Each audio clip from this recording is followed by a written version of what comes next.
नमस्कार, मेरा नाम प्रशांत है और आप देखना शुरू कर चुके हैं आपका अपना चैनल द कॉन्फ्लिक्ट लेंस। जैसे जैसे जंग आगे बढ़ती जा रही है, हर रोज कुछ न कुछ ऐसे तरीके का हमला निकल के सामने आता है। ऐसा लगता है कि ईरान आने वाले 1-2 साल के लिए जंग की तैयारी किया हुआ बैठा हुआ है। मैं आज आपको इन तैयारियों के बारे में बताऊंगा, लेकिन एक खबर बेंजामिन नेतन्याहू को लेकर के लगातार चर्चा में है। चर्चा इस बात की कि बेंजामिन नेतन्याहू जिंदा हैं या ईरान की किसी मिसाइल स्ट्राइक में प्यारे हो चुके हैं।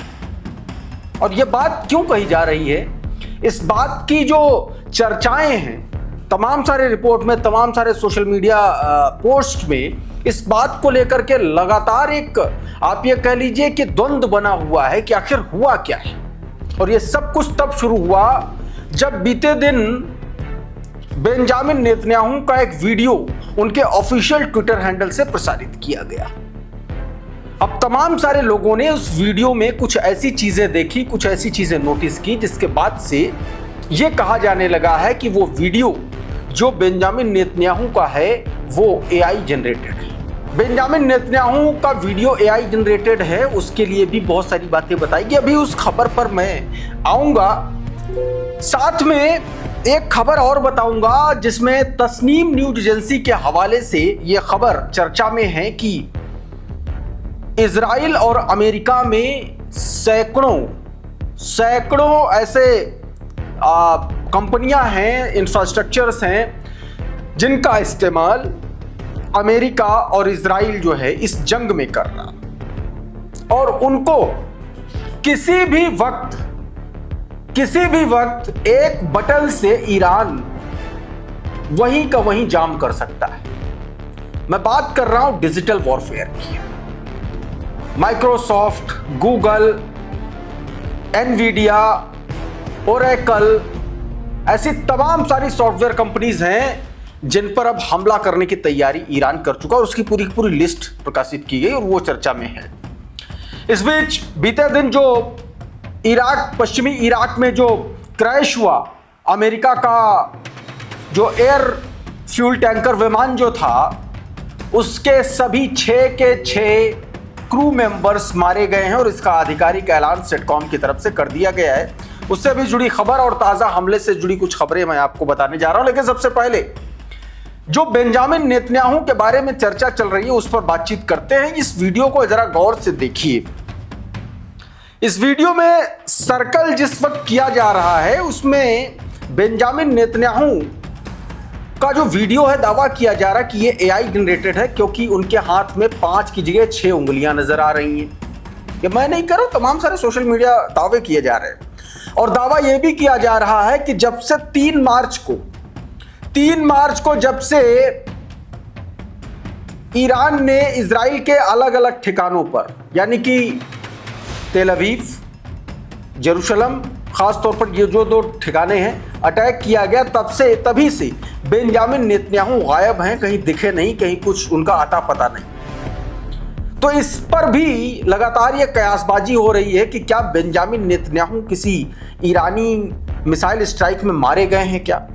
अब जरा ये आयतुल्लाह मुस्तफा खामिनेई, ये एक ईरान समर्थित ट्विटर हैंडल है, इसमें यह दावा किया गया that Iran confirmed Netanyahu is not in office nor the house after Iranian missile strike during 3 March.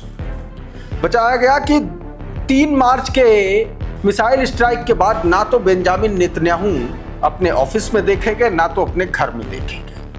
The latest video released by the Israeli government shows that it was AI generated।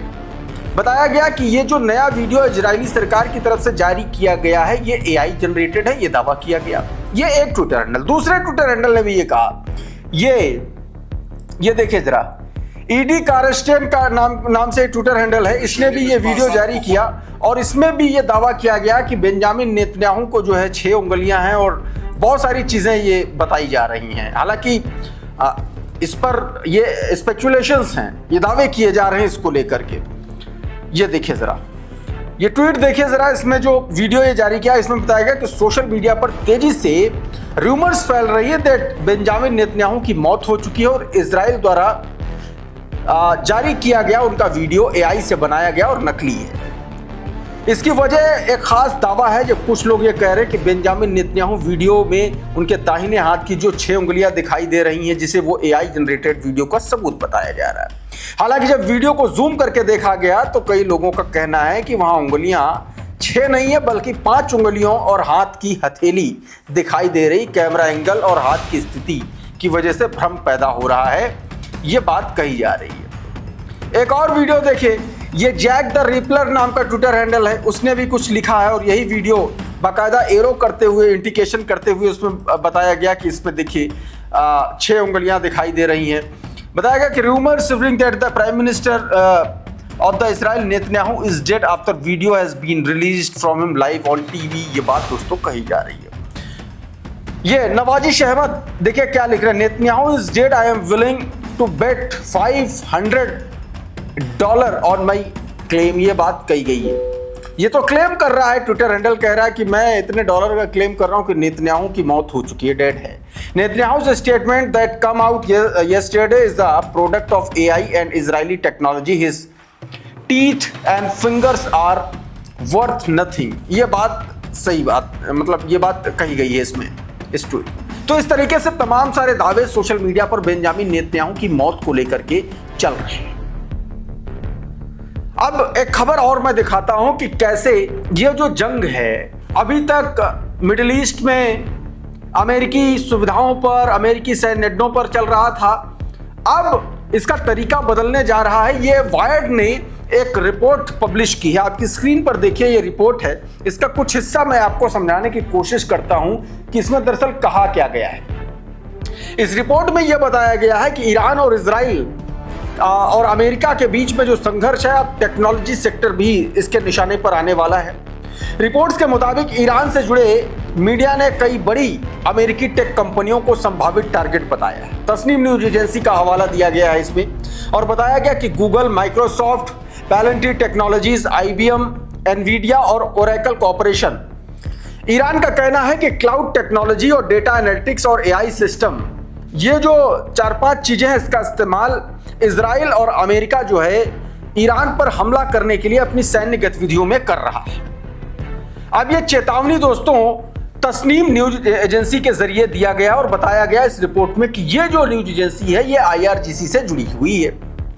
Reports में यह भी कहा गया है कि सिर्फ सैन्य ठिकाने के आगे बढ़कर के इंफ्रास्ट्रक्चर वॉर में ये अब जंग जो है बदल रही है। वैसे वैसे ईरान वैध लक्ष्यों की अपनी सूची भी बढ़ा रहा है, जिसमें डेटा सेंटर, क्लाउड सर्वर और ऑफिस खाड़ी में मौजूद, खास करके यूनाइटेड अरब अमीरात और बहरीन में जो इस तरीके के इसके सेंटर्स बने हुए उनको निशाना बनाया जा सकता है। ये बात कही गई। अब इसका सीधा सीधा मतलब ये है कि अगर ये जंग बढ़ती है तो आने वाले वक्त में इस जंग का बदलता हुआ चेहरा भी आपको दिखेगा। इस बीच दोस्तों बीते दिन पश्चिमी इराक में क्रैश हुए अमेरिकी एयरफ्यूल टैंकर, जो उसका जो विमान है, उसको लेकर के उसके जो क्रू मेंबर्स थे उन सब की मौत हो चुकी है और इसका ऐलान सेटकॉम ने किया। ये ट्वीट है, देखिए बताया गया कि all 6 crew members abroad US KC-135 refueling aircraft that went down in western Iraq are now confirmed deceased। देखिए सीधे तौर पर उनकी मौत का ऐलान कर दिया गया है। ये 12 तारीख की घटना है। उमा शंकर सिंह लिख रहे हैं कि अमेरिका रिफ्यूलिंग एयरक्राफ्ट हादसे में सभी 6 की मौत की आधिकारिक पुष्टि। पश्चिमी इराक में दुर्घटनाग्रस्त हुए US KC-135 रिफ्यूलिंग एयरक्राफ्ट में सवार सभी 6 क्रू मेंबर्स की मौत की पुष्टि हो गई है। ये एयरक्राफ्ट 12 मार्च को ऑपरेशन एपी फ्यूरी के दौरान फ्रेंडली एयर स्पेस के ऊपर उड़ते समय खो गया था। ये बात इसमें इस ट्वीट में दोस्तों समझाई गई है। अच्छा, इस बीच पीट हेगेसेथ का एक बयान आया बीते दिन जब वो प्रेस कॉन्फ्रेंस कर रहे थे, और वो बयान आया स्ट्रेट ऑफ हॉर्मुज में एक तरीके से एक आप ये कह लीजिए कि जो ब्लॉकेट कर रखा है ईरान ने, उस पर जब सवाल किया गया तो अपने ही बयान से भाई साहब पलट गए। ये तो बात हुई। एक और जो सवाल किया गया वो और ज्यादा इंपॉर्टेंट है। उस सवाल में ये कहा गया कि भैया अभी तक अमेरिका के कितने लोग मारे जा चुके हैं, इसके बारे में कुछ आंकड़ा बताएंगे। चुप मार के सन्नाटा साध गए।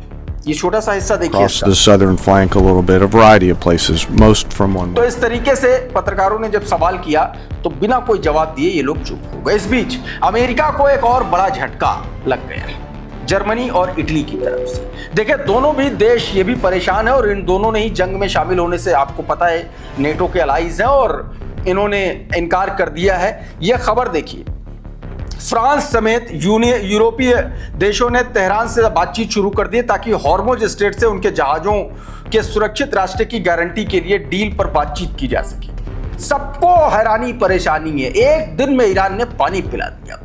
जर्मनी की चांसलर ने साफ साफ कहा है कि ईरान के खिलाफ वो अमेरिका और इजराइल के साथ युद्ध का हिस्सा नहीं है, पूरा ऐलान किया। ये देखिए जरा, ये उमाशंकर सिंह ने ट्वीट किया उनके बयान को लेकर।